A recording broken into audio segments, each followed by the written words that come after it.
Задолжувањето расте, инвестиции нема. Во последните 3 месеци продолжува загрижувачкиот тренд. Државниот долг е зголемен за 30 милиони евра, а јавниот за дури 50 милиони евра. Државниот долг месечно во просек се зголемувал за 10 милиони евра, или во превод, владата на Заев не задолжувала дневно по 300.000 евра. Власта, кога беше во опозиција, критикуваше дека парите непродуктивно се трошат во услови кога капиталните инвестиции потфрлаат. Но сега се најде во сосема иста ситуација. Колку непродуктивно троши владата, покажуваат податоците за реализацијата на капиталните проекти од само 16,8% за половина година. Премиерот сега признава дека инвестиции нема, но се правда дека парите ги искористиле за враќање на стари долгови. Овие задолжувања кои што ги споменувате, како и претходните, најголем дел се заради рефинансирање на доспеани проекции и за дофинансирање на државниот дефицит.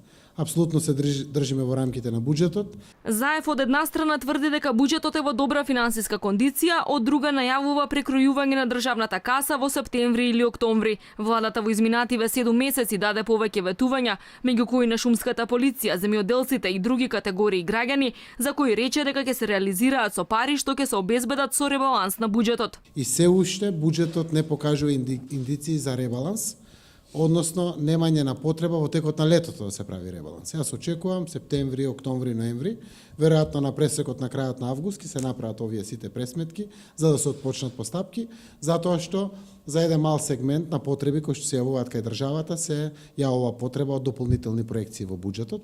Владата се задолжувала според планираното на домашниот пазар, но зела дури 90% од планираните странски кредити за една година само во првите 6 месеци. И покрај слабите резултати, владата се уште останува на проекцијата за раст на економијата од 3,2% годинава.